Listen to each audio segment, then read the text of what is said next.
ನಮ್ಮ ಜೊತೆಗ ವಸಂತ ಗಿಳಿಯರ್ ಇದ್ರೆ ಮಾತಾಡಿಸ್ತೀನಿ ಸರ್.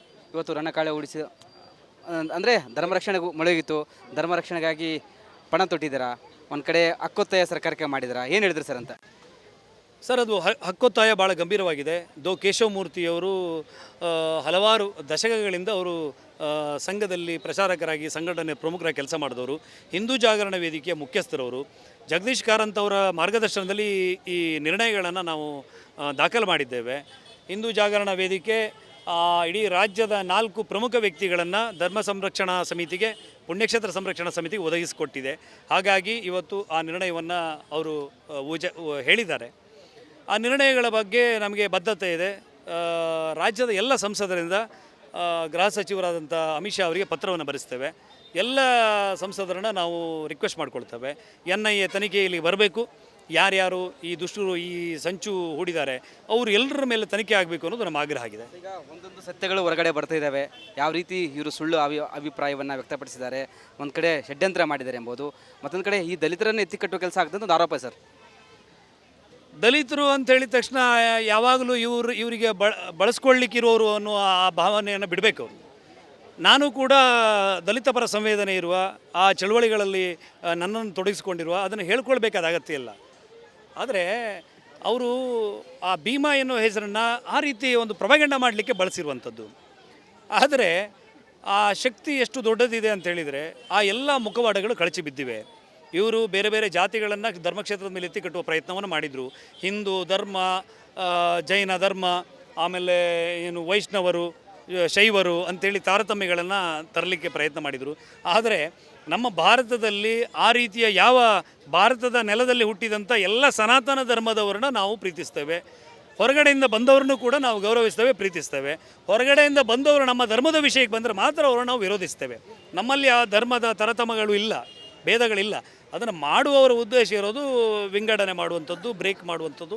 ಅದು ಈಡೇರೋದಿಲ್ಲ, ಸ್ವಲ್ಪ ಕಾಲ ಅಷ್ಟೇ. ಅದು ಚಲಾವಣೆಯಲ್ಲಿ ಇಲ್ಲದ ನಾಣ್ಯ. ಸಮಾವೇಶ ಮುಂದಿನ ದಿನಗಳಲ್ಲಿ ಯಾವ ರೀತಿ ಇರುತ್ತೆ? ಒಂದು ಕಡೆ ಧರ್ಮಸ್ಥಳದಲ್ಲಿ, ಒಂದು ಕಡೆ ಪಾದಯಾತ್ರೆ ಹಮ್ಮಿಕೊಂಡು ಚಕ್ರವರ್ತಿ ಸೂಲಿಬೆಲೆ ಹೇಳಿದ್ದಾರೆ, ದೊಡ್ಡ ಮಟ್ಟದ ಸಮಾವೇಶ ಮಾಡಬೇಕಂತ ಮುಂದಾಗಿದ್ದಾರೆ ಸರ್. ಮುಂದಿನ ದಿನಗಳಲ್ಲಿ ಯಾವ ರೀತಿ ಸಮಾವೇಶ ಇರುತ್ತೆ, ಈ ಒಂದು ಹೋರಾಟ ಯಾವ ರೀತಿ ಇರುತ್ತೆ ಅಂತ? ಅದೇ ಚಕ್ರವರ್ತಿ ಸೂಲಿಬೆಲೆ ಅವರು ಹೇಳಿದಾಗೆ ಜಗತ್ತಿನ ಎಲ್ಲ ನದಿಗಳ ನಡೆ ಕಡಲಿನ ಕಡೆಗೆ, ಎಲ್ಲ ನದಿಗಳು ಹರಿಯೋದು ಕಡಲಿನ ಕಡೆಗೆ. ಧರ್ಮಕ್ಷೇತ್ರದ ಎಲ್ಲ ಧರ್ಮ ಸೈನಿಕರು ರಾಜ್ಯದ 10 ದಿಕ್ಕಿನಿಂದ ಧರ್ಮಸ್ಥಳದ ಕಡೆಗೆ ಸಾಗಿ ಬರುವಂಥ ದಿನಗಳು ಬರ್ತಾ ಇದೆ. ಸರ್, ಇದಿಷ್ಟು ಪತ್ರಕರ್ತ ವಸಂತ ಗಿಳಿಯರ್ ಅವರ ಮಾತಾಗಿತ್ತು. ಕ್ಯಾಮ್ರಾ ಪರ್ಸನ್ ಶಿವ ಜೊತೆ ವೀರೇಶ್, ರಿಪಬ್ಲಿಕ್ ಕನ್ನಡ, ಬೆಂಗಳೂರು. ನಮ್ಮ ಜೊತೆಗ ವಸಂತ ಗಿಳಿಯರ್ ಇದ್ರೆ ಮಾತಾಡಿಸ್ತೀನಿ ಸರ್. ಇವತ್ತು ರಣಕಾಳೆ ಉಳಿಸಿ ಅಂದರೆ ಧರ್ಮ ರಕ್ಷಣೆಗೂ ಮೊಳಗಿತ್ತು, ಧರ್ಮ ರಕ್ಷಣೆಗಾಗಿ ಪಣ ತೊಟ್ಟಿದ್ದೀರಾ, ಒಂದು ಕಡೆ ಹಕ್ಕೊತ್ತಾಯ ಸರ್ಕಾರಕ್ಕೆ ಮಾಡಿದ್ದೀರಾ, ಏನು ಹೇಳಿದ್ರಿ ಸರ್ ಅಂತ? ಸರ್, ಅದು ಹಕ್ಕೊತ್ತಾಯ ಭಾಳ ಗಂಭೀರವಾಗಿದೆ. ಕೇಶವಮೂರ್ತಿಯವರು ಹಲವಾರು ದಶಕಗಳಿಂದ ಅವರು ಸಂಘದಲ್ಲಿ ಪ್ರಚಾರಕರಾಗಿ ಸಂಘಟನೆ ಪ್ರಮುಖರಾಗಿ ಕೆಲಸ ಮಾಡಿದವರು, ಹಿಂದೂ ಜಾಗರಣ ವೇದಿಕೆಯ ಮುಖ್ಯಸ್ಥರವರು. ಜಗದೀಶ್ ಕಾರಂತ್ ಅವರ ಮಾರ್ಗದರ್ಶನದಲ್ಲಿ ಈ ನಿರ್ಣಯಗಳನ್ನು ನಾವು ದಾಖಲು ಮಾಡಿದ್ದೇವೆ. ಹಿಂದೂ ಜಾಗರಣ ವೇದಿಕೆ ಇಡೀ ರಾಜ್ಯದ 4 ಪ್ರಮುಖ ವ್ಯಕ್ತಿಗಳನ್ನು ಧರ್ಮ ಸಂರಕ್ಷಣಾ ಸಮಿತಿಗೆ, ಪುಣ್ಯಕ್ಷೇತ್ರ ಸಂರಕ್ಷಣಾ ಸಮಿತಿಗೆ ಒದಗಿಸಿಕೊಟ್ಟಿದೆ. ಹಾಗಾಗಿ ಇವತ್ತು ಆ ನಿರ್ಣಯವನ್ನು ಅವರು ಹೇಳಿದ್ದಾರೆ. ಆ ನಿರ್ಣಯಗಳ ಬಗ್ಗೆ ನಮಗೆ ಬದ್ಧತೆ ಇದೆ. ರಾಜ್ಯದ ಎಲ್ಲ ಸಂಸದರಿಂದ ಗೃಹ ಸಚಿವರಾದಂಥ ಅಮಿತ್ ಶಾ ಅವರಿಗೆ ಪತ್ರವನ್ನು ಬರೆಸ್ತೇವೆ. ಎಲ್ಲ ಸಂಸದರನ್ನು ನಾವು ರಿಕ್ವೆಸ್ಟ್ ಮಾಡ್ಕೊಳ್ತೇವೆ, NIA ತನಿಖೆಯಲ್ಲಿ ಬರಬೇಕು, ಯಾರ್ಯಾರು ಈ ದುಷ್ಟರು ಈ ಸಂಚು ಹೂಡಿದ್ದಾರೆ ಅವರು ಎಲ್ಲರ ಮೇಲೆ ತನಿಖೆ ಆಗಬೇಕು ಅನ್ನೋದು ನಮ್ಮ ಆಗ್ರಹ ಆಗಿದೆ. ಈಗ ಒಂದೊಂದು ಸತ್ಯಗಳು ಹೊರಗಡೆ ಬರ್ತಾ ಇದ್ದಾವೆ. ಯಾವ ರೀತಿ ಇವರು ಸುಳ್ಳು ಅಭಿಪ್ರಾಯವನ್ನು ವ್ಯಕ್ತಪಡಿಸಿದ್ದಾರೆ, ಒಂದು ಕಡೆ ಷಡ್ಯಂತ್ರ ಮಾಡಿದ್ದಾರೆ ಎಂಬುದು, ಮತ್ತೊಂದು ಕಡೆ ಈ ದಲಿತರನ್ನು ಎತ್ತಿಕಟ್ಟುವ ಕೆಲಸ ಆಗ್ತದೆ ಒಂದು ಆರೋಪ ಸರ್. ದಲಿತರು ಅಂತ ಹೇಳಿದ ತಕ್ಷಣ ಯಾವಾಗಲೂ ಇವರಿಗೆ ಬಳಸ್ಕೊಳ್ಳಿಕ್ಕಿರೋರು ಅನ್ನೋ ಆ ಭಾವನೆಯನ್ನು ಬಿಡಬೇಕು ಅವರು. ನಾನು ಕೂಡ ದಲಿತ ಪರ ಸಂವೇದನೆ ಇರುವ, ಆ ಚಳವಳಿಗಳಲ್ಲಿ ನನ್ನನ್ನು ತೊಡಗಿಸಿಕೊಂಡಿರುವ, ಅದನ್ನು ಹೇಳ್ಕೊಳ್ಬೇಕಾದ ಅಗತ್ಯ ಇಲ್ಲ. ಆದರೆ ಅವರು ಆ ಭೀಮಾ ಎನ್ನುವ ಹೆಸರನ್ನು ಆ ರೀತಿ ಒಂದು ಪ್ರಭಾಗಂಡ ಮಾಡಲಿಕ್ಕೆ ಬಳಸಿರುವಂಥದ್ದು. ಆದರೆ ಆ ಶಕ್ತಿ ಎಷ್ಟು ದೊಡ್ಡದಿದೆ ಅಂತ ಹೇಳಿದರೆ ಆ ಎಲ್ಲ ಮುಖವಾಡಗಳು ಕಳಚಿ ಬಿದ್ದಿವೆ. ಇವರು ಬೇರೆ ಬೇರೆ ಜಾತಿಗಳನ್ನು ಧರ್ಮಕ್ಷೇತ್ರದ ಮೇಲೆ ಎತ್ತಿ ಕಟ್ಟುವ ಪ್ರಯತ್ನವನ್ನು ಮಾಡಿದರು. ಹಿಂದೂ ಧರ್ಮ, ಜೈನ ಧರ್ಮ, ಆಮೇಲೆ ಏನು ವೈಷ್ಣವರು, ಶೈವರು ಅಂಥೇಳಿ ತಾರತಮ್ಯಗಳನ್ನು ತರಲಿಕ್ಕೆ ಪ್ರಯತ್ನ ಮಾಡಿದರು. ಆದರೆ ನಮ್ಮ ಭಾರತದಲ್ಲಿ ಆ ರೀತಿಯ ಭಾರತದ ನೆಲದಲ್ಲಿ ಹುಟ್ಟಿದಂಥ ಎಲ್ಲ ಸನಾತನ ಧರ್ಮದವರನ್ನ ನಾವು ಪ್ರೀತಿಸ್ತೇವೆ. ಹೊರಗಡೆಯಿಂದ ಬಂದವ್ರನ್ನೂ ಕೂಡ ನಾವು ಗೌರವಿಸ್ತೇವೆ, ಪ್ರೀತಿಸ್ತೇವೆ. ಹೊರಗಡೆಯಿಂದ ಬಂದವರು ನಮ್ಮ ಧರ್ಮದ ವಿಷಯಕ್ಕೆ ಬಂದರೆ ಮಾತ್ರ ಅವರನ್ನು ನಾವು ವಿರೋಧಿಸ್ತೇವೆ. ನಮ್ಮಲ್ಲಿ ಆ ಧರ್ಮದ ತರತಮಗಳು ಇಲ್ಲ, ಭೇದಗಳಿಲ್ಲ. ಅದನ್ನು ಮಾಡುವವರ ಉದ್ದೇಶ ಇರೋದು ವಿಂಗಡಣೆ ಮಾಡುವಂಥದ್ದು, ಬ್ರೇಕ್ ಮಾಡುವಂಥದ್ದು. ಅದು ಈಡೇರೋದಿಲ್ಲ, ಸ್ವಲ್ಪ ಕಾಲ ಅಷ್ಟೇ. ಅದು ಚಲಾವಣೆಯಲ್ಲಿ ಇಲ್ಲದ ನಾಣ್ಯ. ಸಮಾವೇಶ ಮುಂದಿನ ದಿನಗಳಲ್ಲಿ ಯಾವ ರೀತಿ ಇರುತ್ತೆ? ಒಂದು ಕಡೆ ಧರ್ಮಸ್ಥಳದಲ್ಲಿ, ಒಂದು ಕಡೆ ಪಾದಯಾತ್ರೆ ಹಮ್ಮಿಕೊಂಡು ಚಕ್ರವರ್ತಿ ಸೂಲಿಬೆಲೆ ಹೇಳಿದ್ದಾರೆ, ದೊಡ್ಡ ಮಟ್ಟದ ಸಮಾವೇಶ ಮಾಡಬೇಕಂತ ಮುಂದಾಗಿದ್ದಾರೆ ಸರ್. ಮುಂದಿನ ದಿನಗಳಲ್ಲಿ ಯಾವ ರೀತಿ ಸಮಾವೇಶ ಇರುತ್ತೆ, ಈ ಒಂದು ಹೋರಾಟ ಯಾವ ರೀತಿ ಇರುತ್ತೆ ಅಂತ?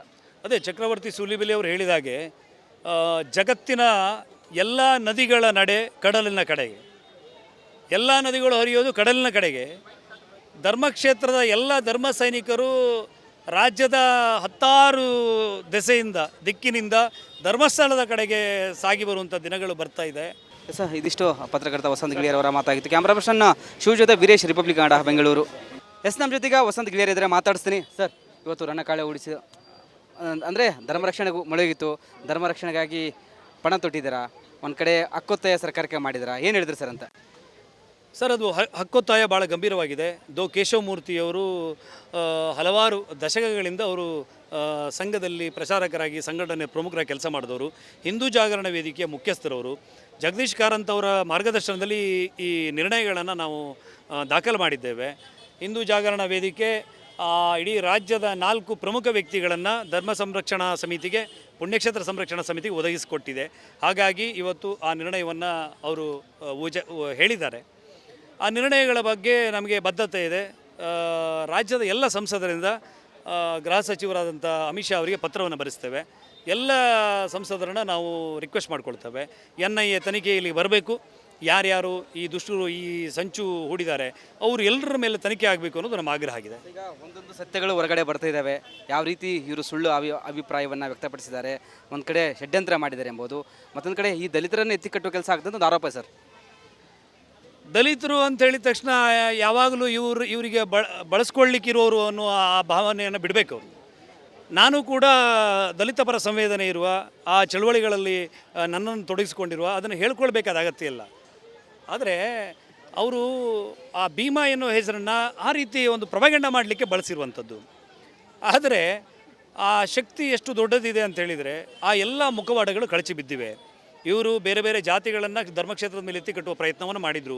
ಹಿಂದೂ ಧರ್ಮ, ಜೈನ ಧರ್ಮ, ಆಮೇಲೆ ಏನು ವೈಷ್ಣವರು, ಶೈವರು ಅಂಥೇಳಿ ತಾರತಮ್ಯಗಳನ್ನು ತರಲಿಕ್ಕೆ ಪ್ರಯತ್ನ ಮಾಡಿದರು. ಆದರೆ ನಮ್ಮ ಭಾರತದಲ್ಲಿ ಆ ರೀತಿಯ ಭಾರತದ ನೆಲದಲ್ಲಿ ಹುಟ್ಟಿದಂಥ ಎಲ್ಲ ಸನಾತನ ಧರ್ಮದವರನ್ನ ನಾವು ಪ್ರೀತಿಸ್ತೇವೆ. ಹೊರಗಡೆಯಿಂದ ಬಂದವ್ರನ್ನೂ ಕೂಡ ನಾವು ಗೌರವಿಸ್ತೇವೆ, ಪ್ರೀತಿಸ್ತೇವೆ. ಹೊರಗಡೆಯಿಂದ ಬಂದವರು ನಮ್ಮ ಧರ್ಮದ ವಿಷಯಕ್ಕೆ ಬಂದರೆ ಮಾತ್ರ ಅವರನ್ನು ನಾವು ವಿರೋಧಿಸ್ತೇವೆ. ನಮ್ಮಲ್ಲಿ ಆ ಧರ್ಮದ ತರತಮಗಳು ಇಲ್ಲ, ಭೇದಗಳಿಲ್ಲ. ಅದನ್ನು ಮಾಡುವವರ ಉದ್ದೇಶ ಇರೋದು ವಿಂಗಡಣೆ ಮಾಡುವಂಥದ್ದು, ಬ್ರೇಕ್ ಮಾಡುವಂಥದ್ದು. ಅದು ಈಡೇರೋದಿಲ್ಲ, ಸ್ವಲ್ಪ ಕಾಲ ಅಷ್ಟೇ. ಅದು ಚಲಾವಣೆಯಲ್ಲಿ ಇಲ್ಲದ ನಾಣ್ಯ. ಸಮಾವೇಶ ಮುಂದಿನ ದಿನಗಳಲ್ಲಿ ಯಾವ ರೀತಿ ಇರುತ್ತೆ? ಒಂದು ಕಡೆ ಧರ್ಮಸ್ಥಳದಲ್ಲಿ, ಒಂದು ಕಡೆ ಪಾದಯಾತ್ರೆ ಹಮ್ಮಿಕೊಂಡು ಚಕ್ರವರ್ತಿ ಸೂಲಿಬೆಲೆ ಹೇಳಿದ್ದಾರೆ, ದೊಡ್ಡ ಮಟ್ಟದ ಸಮಾವೇಶ ಮಾಡಬೇಕಂತ ಮುಂದಾಗಿದ್ದಾರೆ ಸರ್. ಮುಂದಿನ ದಿನಗಳಲ್ಲಿ ಯಾವ ರೀತಿ ಸಮಾವೇಶ ಇರುತ್ತೆ, ಈ ಒಂದು ಹೋರಾಟ ಯಾವ ರೀತಿ ಇರುತ್ತೆ ಅಂತ? ಅದೇ ಚಕ್ರವರ್ತಿ ಸೂಲಿಬೆಲೆ ಅವರು ಹೇಳಿದಾಗೆ ಜಗತ್ತಿನ ಎಲ್ಲ ನದಿಗಳ ನಡೆ ಕಡಲಿನ ಕಡೆಗೆ, ಎಲ್ಲ ನದಿಗಳು ಹರಿಯೋದು ಕಡಲಿನ ಕಡೆಗೆ. ಧರ್ಮಕ್ಷೇತ್ರದ ಎಲ್ಲ ಧರ್ಮ ಸೈನಿಕರು ರಾಜ್ಯದ 16 ದೆಸೆಯಿಂದ, ದಿಕ್ಕಿನಿಂದ ಧರ್ಮಸ್ಥಳದ ಕಡೆಗೆ ಸಾಗಿ ಬರುವಂಥ ದಿನಗಳು ಬರ್ತಾ ಇದೆ.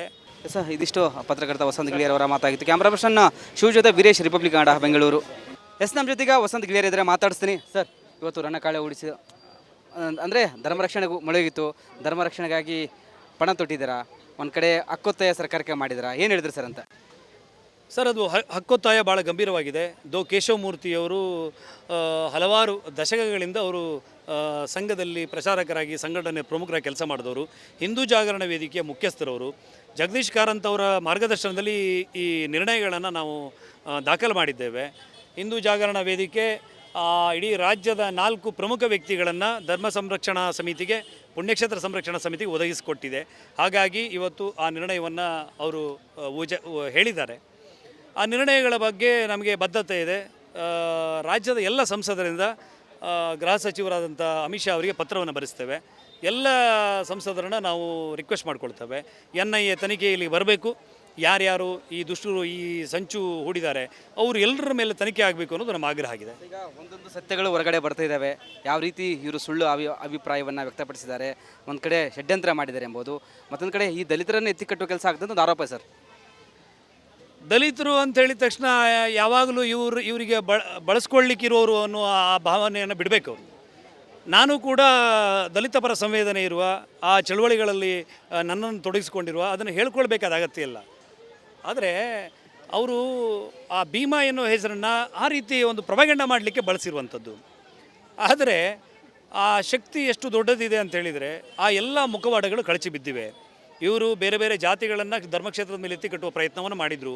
ಹಿಂದೂ ಧರ್ಮ, ಜೈನ ಧರ್ಮ, ಆಮೇಲೆ ಏನು ವೈಷ್ಣವರು, ಶೈವರು ಅಂಥೇಳಿ ತಾರತಮ್ಯಗಳನ್ನು ತರಲಿಕ್ಕೆ ಪ್ರಯತ್ನ ಮಾಡಿದರು. ಆದರೆ ನಮ್ಮ ಭಾರತದಲ್ಲಿ ಆ ರೀತಿಯ ಯಾವ ಭಾರತದ ನೆಲದಲ್ಲಿ ಹುಟ್ಟಿದಂಥ ಎಲ್ಲ ಸನಾತನ ಧರ್ಮದವರನ್ನ ನಾವು ಪ್ರೀತಿಸ್ತೇವೆ.